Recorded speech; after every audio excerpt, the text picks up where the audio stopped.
Hi, I'm a former higher ed CMO, and I have a confession to make. Social mobility is one of my absolute passions.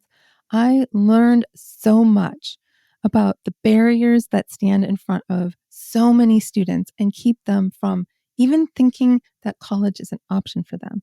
And there's a lot that higher ed marketers and enrollment management people can do to help reduce those barriers. So, because this is a passion, when I had the opportunity to interview Ellen Neufeldt, who's the president of Cal State San Marcos, to talk about her passion, which is also social mobility, I jumped on it. Ellen is absolutely an amazing leader. She comes from a student affairs and enrollment management background, so her perspectives on this topic are absolutely amazing. I think you're really going to love the conversation and love learning more about Ellen and about social mobility. Enjoy.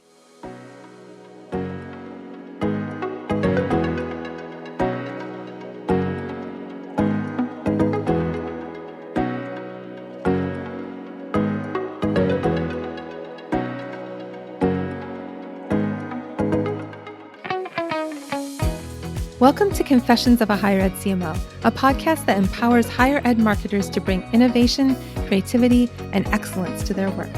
I'm your host, Jaime Hunt. Join me every 2 weeks for discussions with some of the best minds in higher education marketing.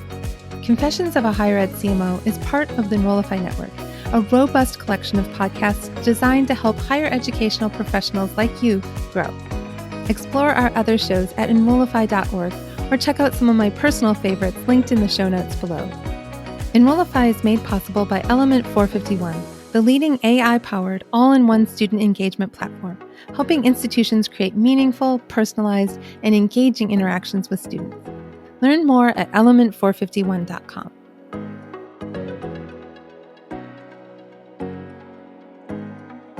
I am beyond delighted to be here with Ellen Neufeldt, who's the president of Cal State San Marcos. And we discovered before I hit record, actually, her last stop in her career was Old Dominion University. And as you know, listeners, that was my last stop. So it's kind of a small world in higher ed. But welcome to the show, Ellen. Oh, thank you. It's wonderful to connect with you and also connect on our shared history with ODU. Well, and before the show, we were talking about social mobility and the types of institutions that schools like Cal State San Marcos and Old Dominion are schools that are really invested in social mobility. And I would really love to hear why that's such an important focus for you and for your institution. You know, when I think about it, why it's personal to me, I do think about that everybody has probably their own social mobility story, especially if they've had the opportunity to have a college degree. And for me, my parents were immigrants that migrated from what is now Ukraine, the Soviet Union, their parents did when they were young, over to Canada. And they started as tenant farmers. And so somewhere along the way, my father not only went to college, but he got a PhD at Michigan State. In fact, that's what I think every family needs is a third child while you're in school.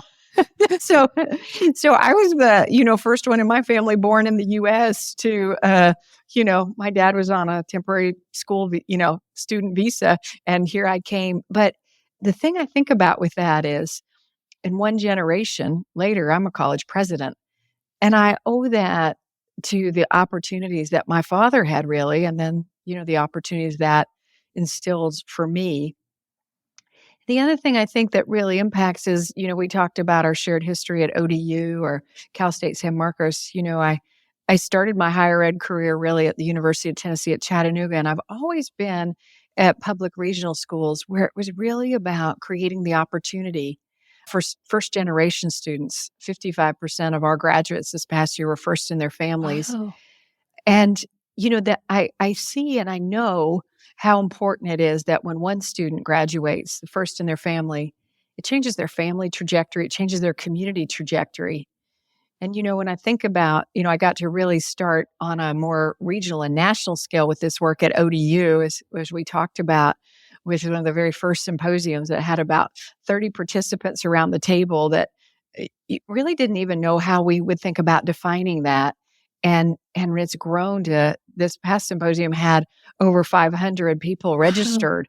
So obviously it's part of the conversation now. But for me, it really is, to use a Southern phrase, it's a calling. And I think that why it's so important in general is that, just think of it pragmatically. Right now, the population in the United States is projected to decline. And the thing about it is it already is in our K-12 schools. So I'm about to enter that group that we're going to have the majority of us are going to be in the aging side. And our future economy in this country, and of course, I'm in San Diego area, right here in San Diego County, depends on the fact that more people have the opportunity for a college degree. So for me, it's mission and the right thing to do is to make sure that we transcend these barriers. But pragmatically, for our future, it is extremely important. I couldn't agree more. I think about just the difference in my life to the lives of my parents and the opportunities that I've had, and the fact that I spent 20 years working in higher education, and it was such fulfilling work that I was Yeah. excited to do every day. And I know that for many people who don't have the opportunity to get a college degree, they can't say that about the type of work that they're doing. And so they're just like surviving till retirement or whatever, and not able to really feel that calling and that purpose in their careers. And it's such a gift. And Yes. I was at Winston-Salem State when you were putting together that first symposium.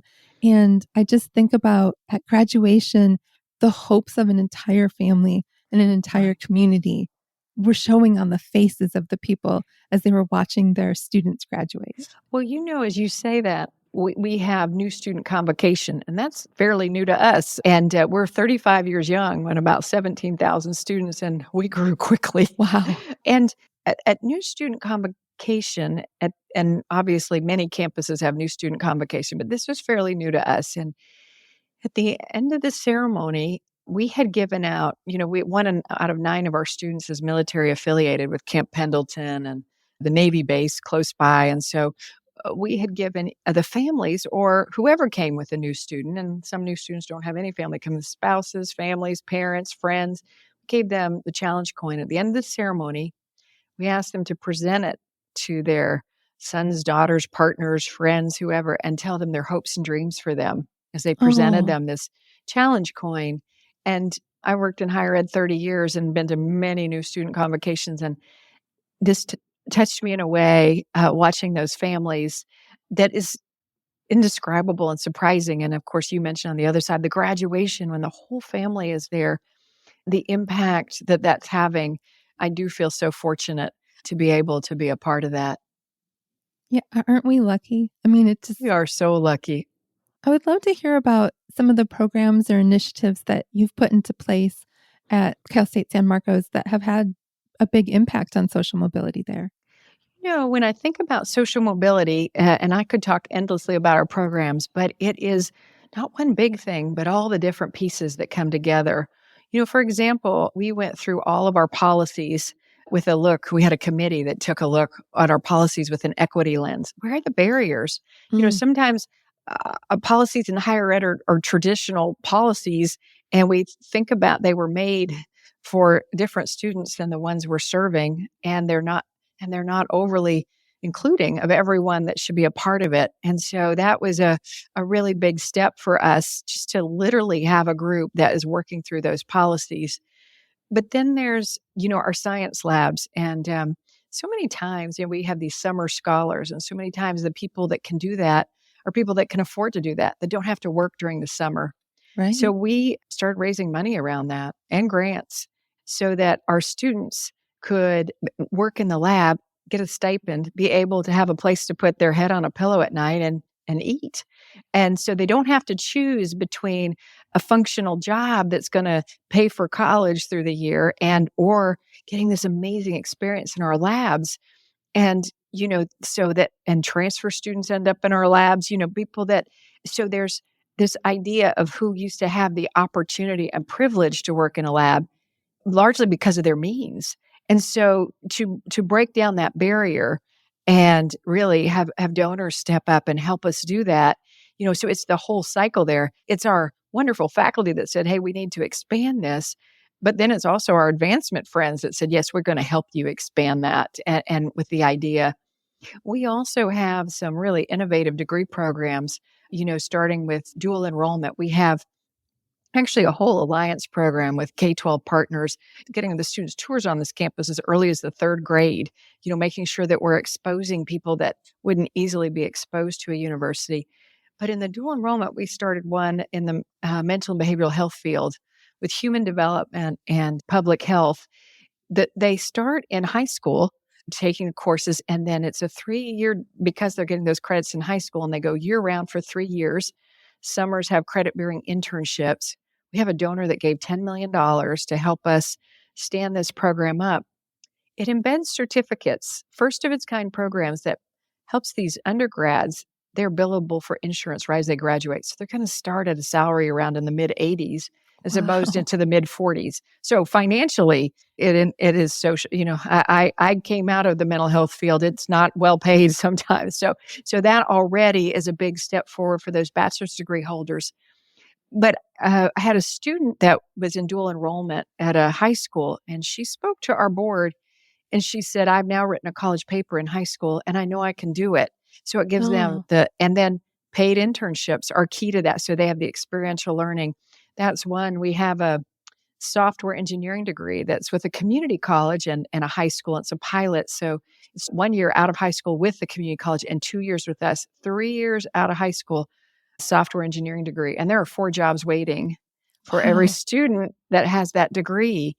And so it's making sure that engineering isn't just for those that went to a certain high school with AP. It's starting to bring it right into the high school and making sure that students have these opportunities. I could go on, but I've probably already taken well too much time. But those are just some different examples. And it's not one program by itself. It's the intentionality of everyone, whether you're in fundraising or whether you work with policies and, our area of administration, or whether you're that faculty member with that great idea. A faculty member has the makings for peanut butter and jelly sandwiches during her office hours, so that if a student comes in, they can also make Mm. themselves lunch while they sit there. I mean, it's everybody seeing it from the chair that they sit in. I love that so much. That's such a great idea, and it makes it seem like just natural, right? You're not there's not a stigma, or you're not having to go to a food shop or whatever. Your faculty member is just right there like, "Oh, hey, do you want a sandwich?" I love that. We'll just have office hours and lunch. Yeah. That's a and this podcast is called Confessions of a Higher Ed CMO, and I have a confession to make. I've never in my life had peanut butter and jelly. So my listeners are always learning something new and random. Well, if you come here and you let me know, I'm going to make sure we have peanut butter and jelly. I'll put it in my office and we'll make sure we have peanut butter and jelly. I love it. I love it. I'm probably going to get mailed peanut butter and jelly all over the place. I'm really curious. You've mentioned some barriers for students, but are there others that students that are perhaps most in need of that support for social mobility? Are there other barriers that they face that we should be thinking about? And I'm particularly thinking about marketing and enrollment people. Yeah. Oh, that's a great point. And as you know, from our past paths, marketing and enrollment, and I think that that's such a good point. If we think about how traditionally we've recruited students, there's been one formula. I mean, we've basically thought of college as something where 18-year-olds are going to go. They're going to go full time, and they're not going to work while they're here, and they're going to graduate within 4 years, and off they go. And so a lot of times we recruit that way. But when we think about recruitment practices, we're partnered with our high schools. We want to get in there sooner. Or when I mentioned the dual enrollment student that had the experience to write a college paper, there's just a barrier to be able for families and the students themselves to see themselves here. But on top of that, when we think about barriers in the enrollment area, higher education was not built for everybody. It was built to be exclusive. So many times, it's been, if we even go back to the tradition and history of rankings, it's been about exclusivity. So Mhm. a lot of times we've given those scholarships, what we call merit, around those students that have had high test scores, which we know correlates with wealth. We thought about more about who doesn't get in than who does.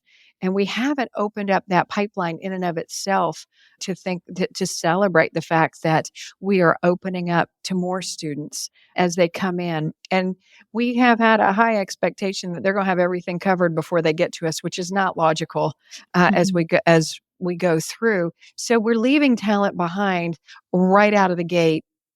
Then, if you think about making sure that we are getting that need based aid focused and where a student needs it, also, so many times we think about paying for tuition, but not the full cost of what it means to live and eat. And we know that students have food insecurity. So there's so many pieces that we really have to dismantle in the entry process to a college campus. And then I know that we are bureaucratic at its best. So like one of the things both at ODU that we also did here was success coaching, starting with new students to kind of help them walk through and set goals, not to do it all for them, but to teach them how to manage this really confusing thing. Even when I change universities, I think it's the most confusing thing ever. So I can't think about, to our deadlines, but higher education has been built for the few.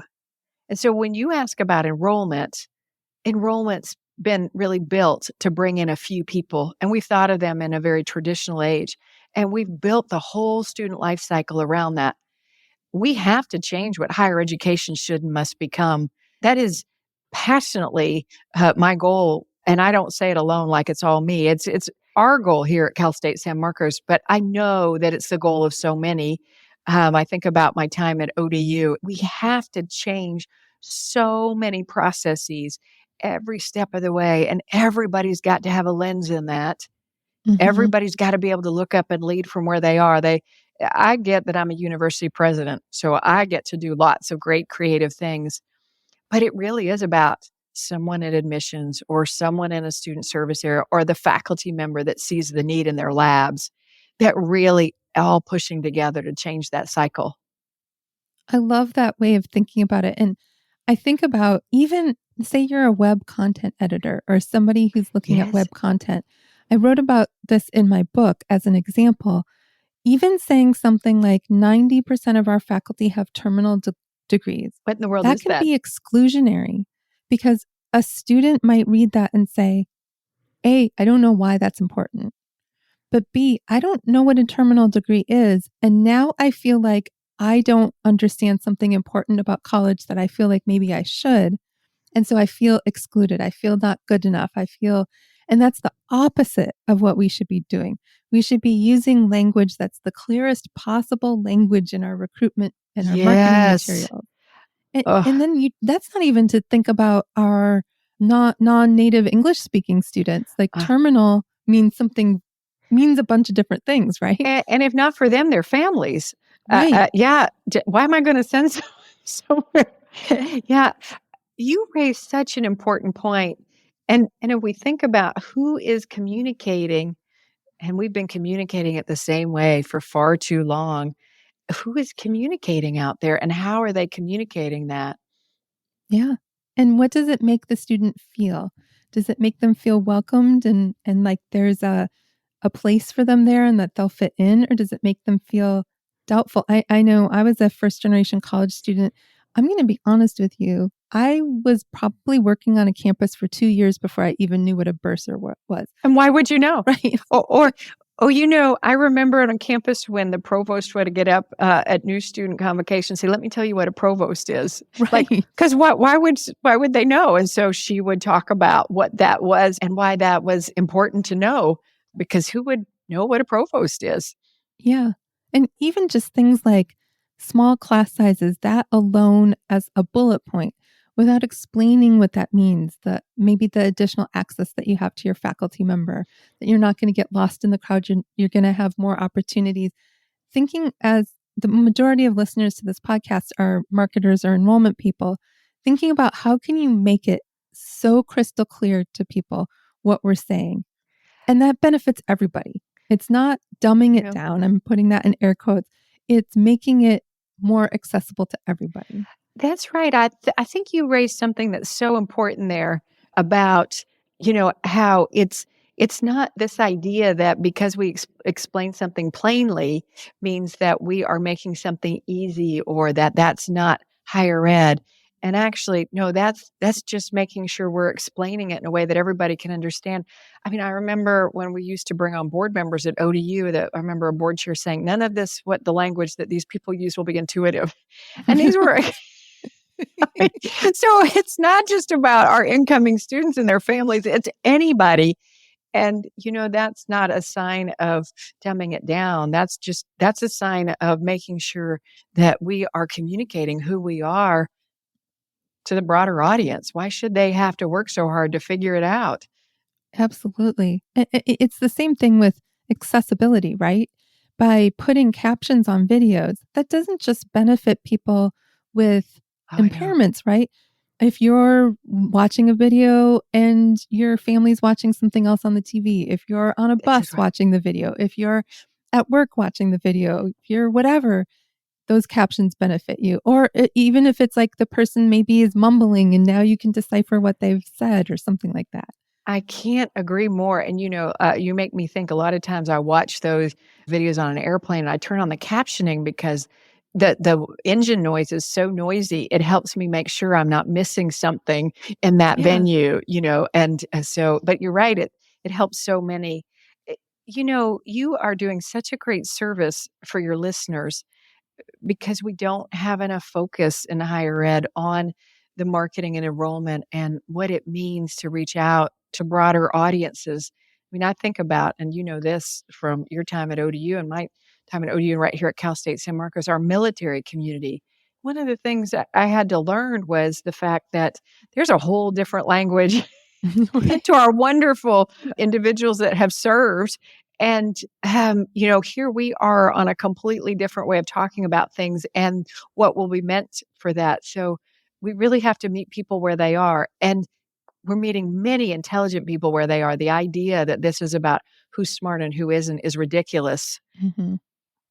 Oh, yes. I mean, some of the most brilliant people I know are not what you would classify as book smart, but they're brilliant, right? They just Yes. need that opportunity to have access to the books, to be able to get the book smart along with their innate. And I will say, I talk about Elwood Robinson all the time on this podcast. Like so much of what I learned about how to communicate with and make things more clear came from him. And then Brenda Allen, who's now the president of Lincoln University in Pennsylvania, and just the way they talked about social mobility and opening doors and access. So I'd be remiss if I didn't give them some kudos here. I'm so glad you did. They're wonderful. I would love to hear, there's a lot of conversation around AI right now and how it's shaping higher education. And I'm good friends with Janet Spriggs, who's the president of Forsyth Tech Community College, and I know they're doing a lot in the student success space with AI. But I would love to hear, what are your thoughts on how AI and technology could maybe help students and remove some barriers or improve social mobility? Well, as there was access to AI was coming out, one of the things I worried about was just the opposite. Is this going to be, something where everybody doesn't have, for lack of a better term, an equal playing field or equal opportunity? And something that the CSU just announced in their last board meeting, and there's 23 campuses in the California State University Wow. system as a whole. I'm one of 23, but they just entered into an opportunity where every faculty, staff, and student will have access to the same suite of tools.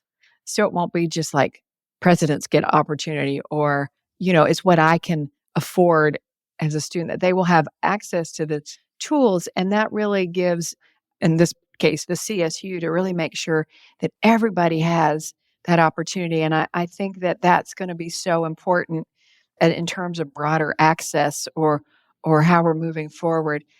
I know that we are still, working through both the benefits and the imperative for higher education to adapt quickly and move forward with AI. And then where, we're still having some areas where, oh my goodness, we want to make sure students learn and, Right. that everything is not a chat GPT moment in the opportunity. But one example is I went into one of the summer scholars labs was a partnership between engineering and computer science.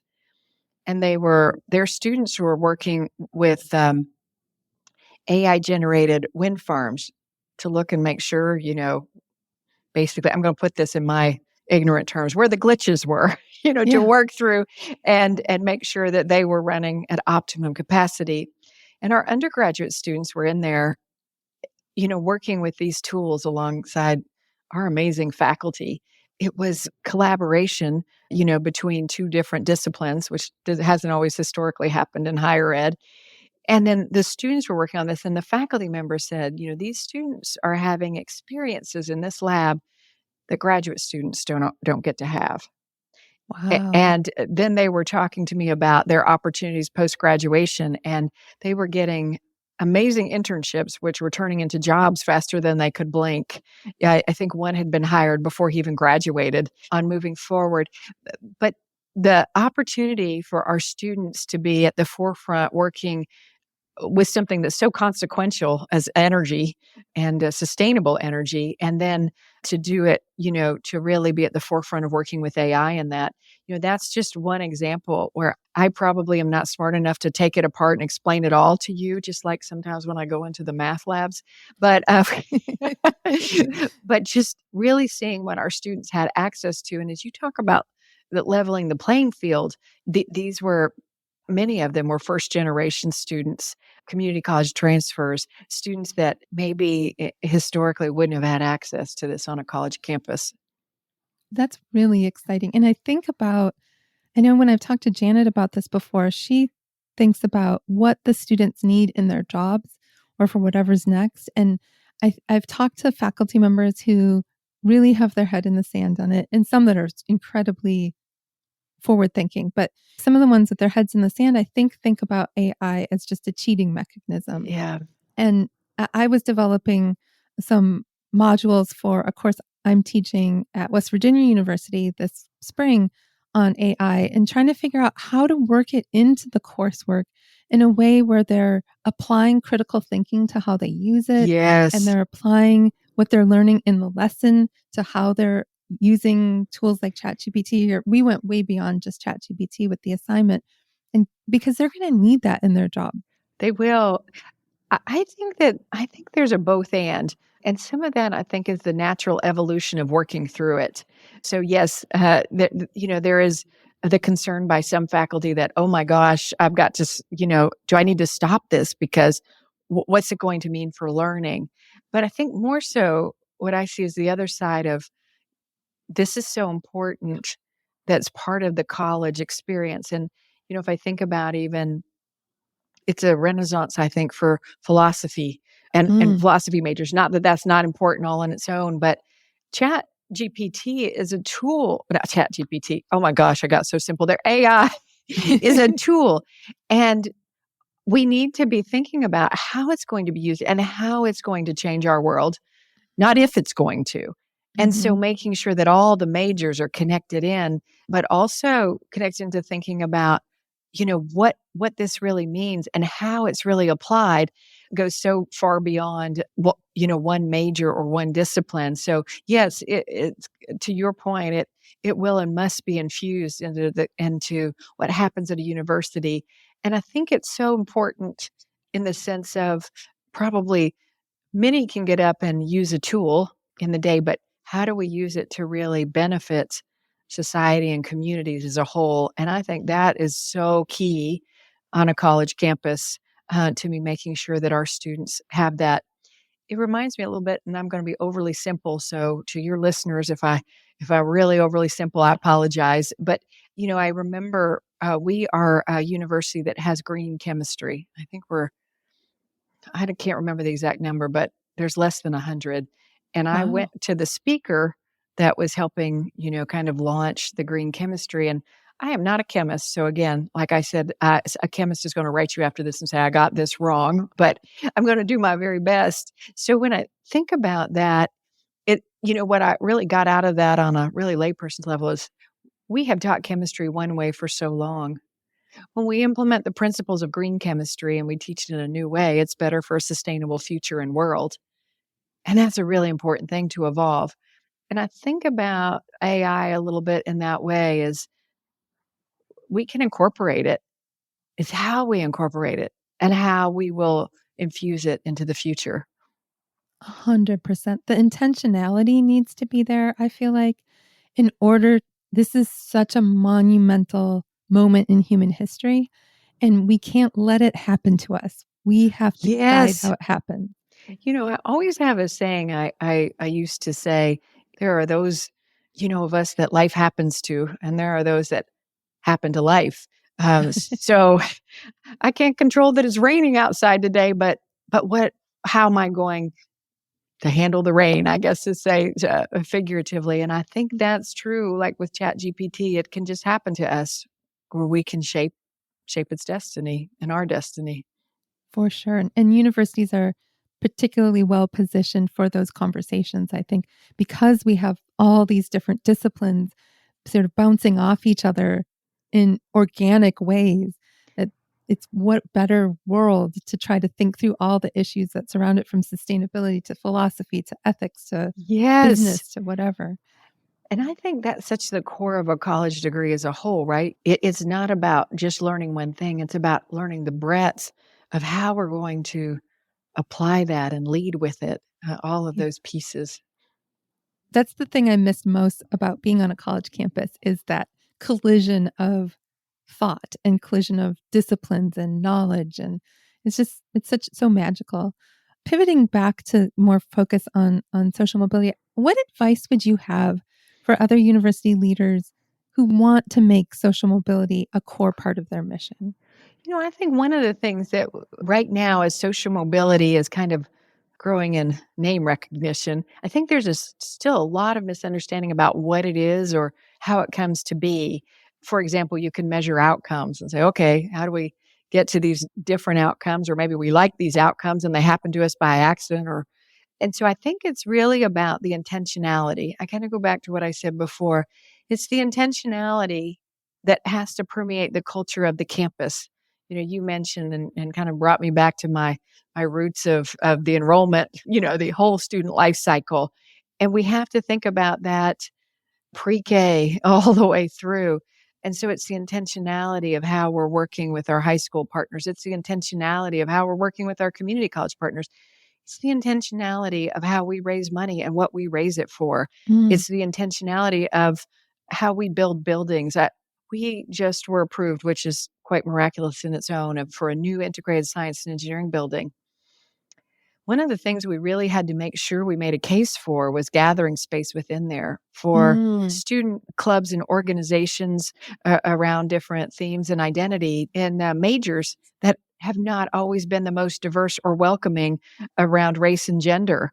And so making sure that we built that building with intentionality, not just for the experiential space in the labs, which is so critical, but also whether or not even there was a snack bar in there or there was a gathering space for mm. people to come in and feel like they could find community in there. So it's the intentionality of how a building is built. It has to permeate. It's obviously, I don't mean to leave out, it's the intentionality of how we educate, of how our faculty center offers programs to support our faculty.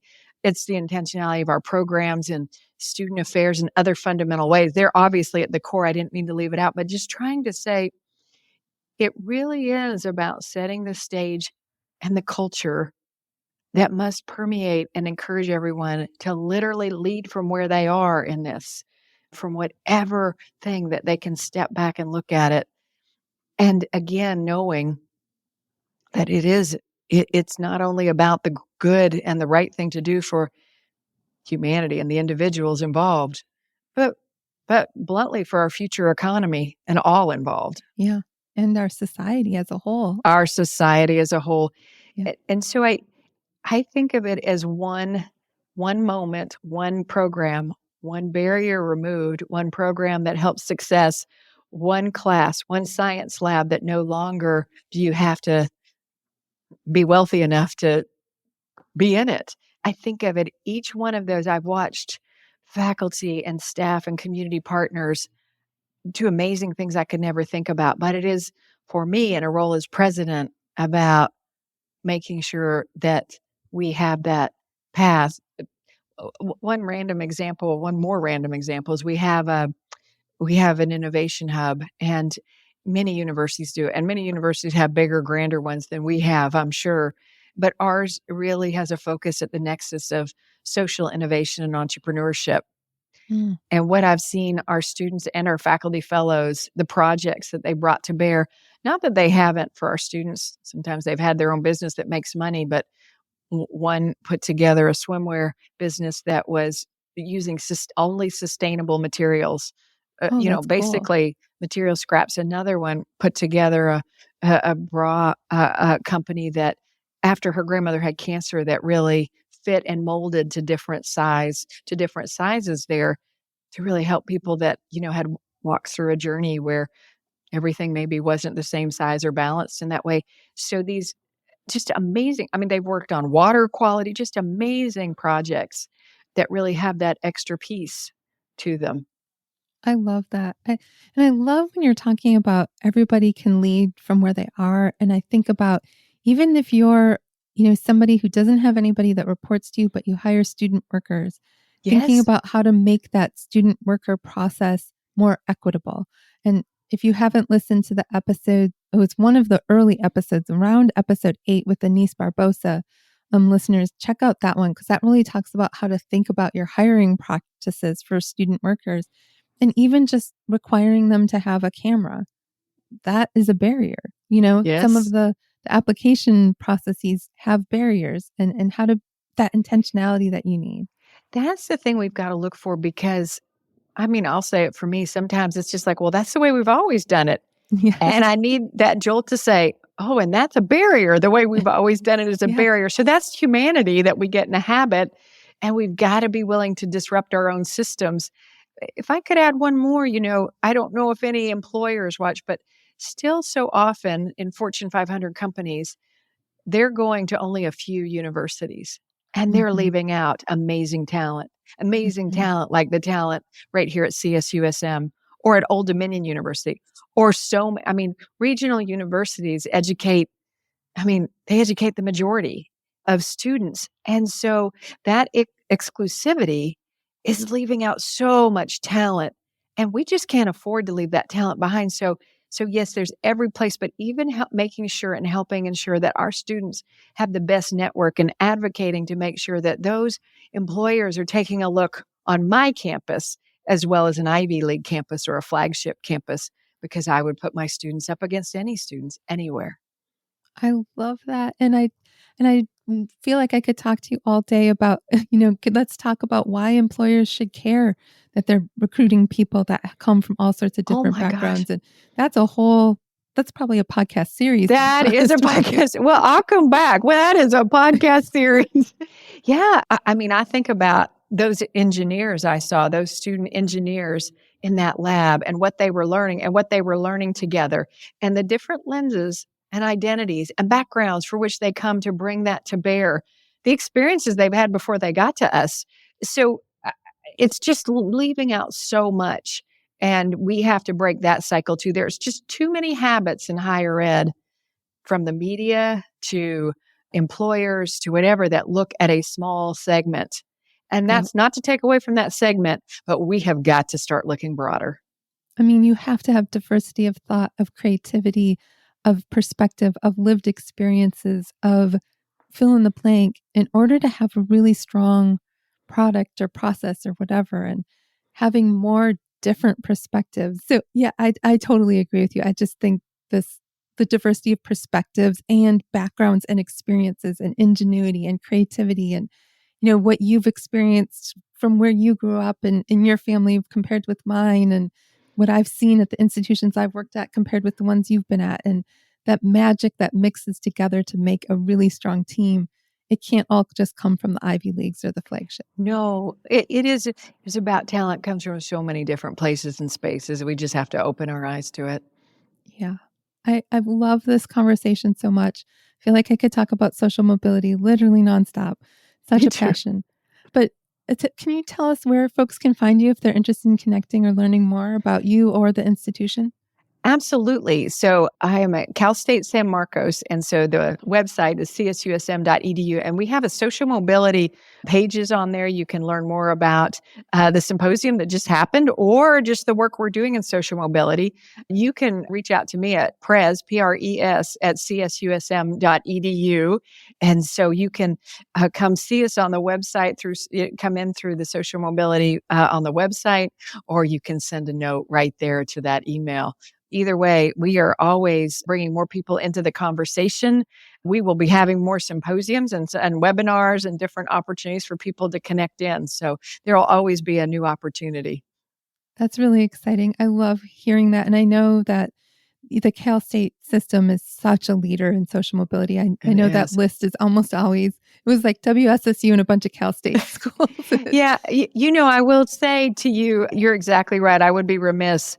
One of the things that was great about coming here is it's in the heart and soul of this CSU, and I'm so proud to be obviously leading Cal State San Marcos, but the whole of the CSU. And we have an amazing chancellor in Mildred Garcia that's leading the way. That's awesome.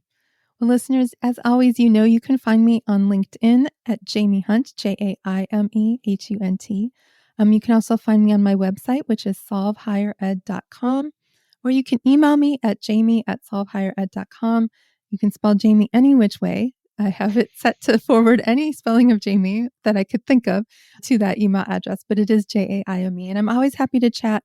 I'm happy to chat with folks on the marketing and enrollment side who are thinking about, what are some things that maybe I did at WSSU to help remove barriers, or what are some of the lessons I learned from Elwood and Brenda. I'm happy to chat with you. And as always, let's go bust some silos. Let's bust some silos. I love it. Confessions of a Higher Ed CMO is part of the Enrollify podcast network. If you like this podcast, chances are you'll like other Enrollify shows too. Our podcast network is growing by the month, and we've got a plethora of marketing, enrollment, and higher ed technology shows that are jam-packed with stories, ideas, and frameworks, all designed to empower you to be a better higher ed professional.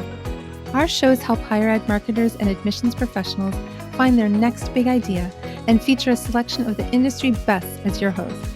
Learn from Mallory Wilsey, Seth Odell, Jenny Lee Fowler, Eddie Francis, and so many other of your favorite leaders in higher ed. Enrollify is made possible by Element 451, the leading AI-powered all-in-one student engagement platform, helping institutions create meaningful, personalized, and engaging interactions with students. Learn more at element451.com.